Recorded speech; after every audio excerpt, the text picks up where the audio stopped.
You're not giving yourself time. You're doing more for others, less for yourself.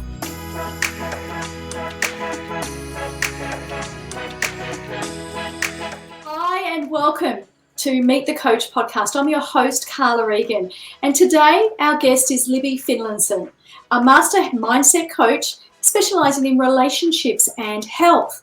Now, as a coach, Libby works with individuals and relationships and couples that are sick of being stuck in the past and can't move forward. They're sick of the trauma and they're sick of unhealthy habits and relationships. Libby is a certified life and health coach and holds qualifications in neuro-linguistic programming, in hypnotherapy, and is a certified youth mentor. Libby joins us from Busselton in WA. Welcome to our Meet the Coach podcast, Libby. Hi, Carla. Nice to see you, and it's great to be here. Now, today we're exploring the theme of how our mindset impacts our health and relationships. So firstly, I'd love to start by asking you, what does it really mean for someone to change their mindset and their perception or their perspective, and how this impacts their day-to-day life? The thing is, when you're stuck in your mindset, it's really hard for you to move forward in the direction you want to go. And so that impacts your health and your relationships. If you're stuck in an unhealthy mindset, generally you'll find that your health isn't as good as it should be. Generally, you're not eating as well, you're not exercising as like you should do, you're not giving yourself time, you're doing more for others, less for yourself, you're always a bit upset and resentful.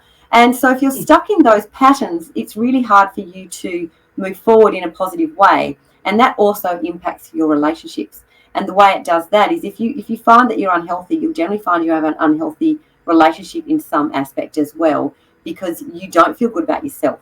And it's really hard to work with someone else in a relationship and have a really loving, fun, great relationship if you don't feel good about yourself.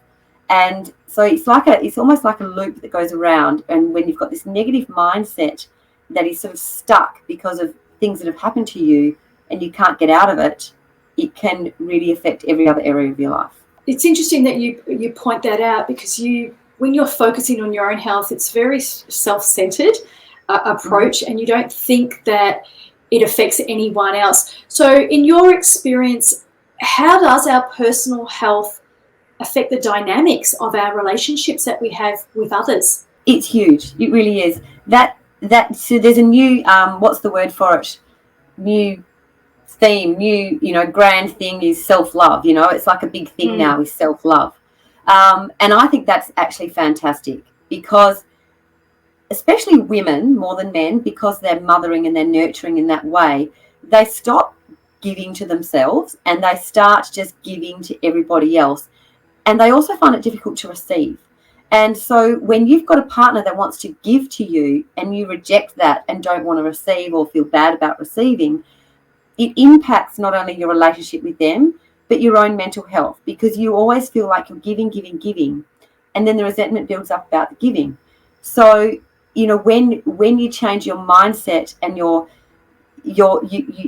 change your ways, so you put yourself first, you actually find that when you put yourself first and look after yourself better, you are a better person for everybody else, and it's easier to look after everybody else. And I know that firsthand. So when I went through my divorce, I decided I had to look after myself really well so that I could look after my family. Now, if I'd gone down the other road, I wouldn't have been able to look after my family as well. It reminds me of the analogy of putting your oxygen mask on first on the plane, and then helping others that might need assistance, elderly and kids. So, well spotted.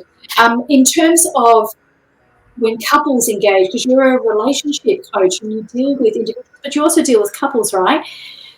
When couples engage your services, what's a reoccurring thing that they often engage your services for, what they need from you? Can you share a little bit about that for people that might be listening in and might be relating to this topic that we're talking about? Mainly, the funny thing is they come in because they're not getting on. But what comes out of that is basically built up resentment is the biggest thing. There's always issues around sex. There's always issues around a power struggle between who's doing what. And there's always issues around parenting, and the parenting normally comes from not so much the parenting of the children, but for women, we tend to parent our partners, even if we don't want to.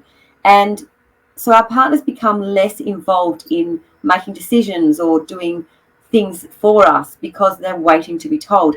Now, this is no one's fault, but what it is a power struggle between two people that were once a union who are now just like a business, and they're having an argument, and the argument doesn't stop because they have built up resentment. So they come in here, they get my services because they're not getting along, is generally what they say. But it all comes down to how much they look after themselves, how much resentment is there, what they need to let go of, and what they need to do together to move forward without shaming and blaming each other. So once they take away the shame and blame and they move forward together, then they start making progress. Libby, you're based in Bushelton in WA. Do your services are online as well as face-to-face? Tell us a little bit more about how people can get in contact with you. Yes, Carla, my services are online and face-to-face. I actually have a lot of people in the country, a lot of farmers. I was a farmer, so I think I attract those people as well. So I do have a lot of online clients, and with the online clients, I can do a session with them separately. So I have couples where I'll talk to him one day and her another day, and then they do a session together, etc. So you can do it that way.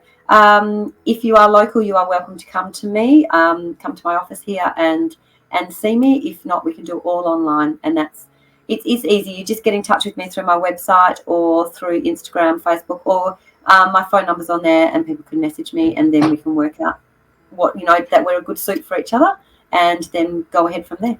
I like that you support the regional farmers, because sometimes they don't always get access to some of these services, but you've got first-hand knowledge because your background was in the outback on a farm as well. So that's terrific. Thank you for sharing. My final question to you, and I'm curious, what does it mean being part of the coaching directory? What does it mean for you and for your business, Libby? Well, being part of the coaching directory, I when I saw it online, I just came across it somewhere, and I just thought, what a great idea, especially because I do support a lot of rural people, and for them to find a coach, a lot of the time they don't think to look outside sort of their area or local state. And so when I saw the coaching directory, I decided it was a really good idea, because that way I'm able to support a lot more people all over Australia. And also those people, as you said, you match people with coaches. It's finding that fit, someone that understands you, someone that gets you. So some of my clients, they're into horses, or they're from the country. But I also have a few clients that are local townies and that have nothing to do with a rural life. But we get each other, and I understand where they're coming from, understand their perspective. So it's for me, being in a big directory, it just gives people more access, more choice, and it gives me more access and more choice as well. So I think it's fabulous. Well, we're delighted to have you on our directory, Libby. It's always a pleasure. And look, that brings us to the end of our Meet the Coach interview. Before we wrap up, Libby, I want to thank you for sharing your insights. Your wisdom around this serves a bit of a reminder that the power of self-love does start with us, and it does start within, doing that work, and that the right mindset and the tools can transform your relationship and your personal health. They are interconnected. Most people think of them as separate. So I think you're one of the very few coaches that has made that connection and that focuses on that area. So thank you. No worries, Carla. Thank you for having me. And for those of you that are eager to dive into the realms of coaching and personal development, please subscribe to our newsletter. And if you enjoyed today's episode, please rate and review us, and be sure to catch us in our next episode. This is Carla Egan, your host from the Coaching Directory, where we connect you to your ideal coach.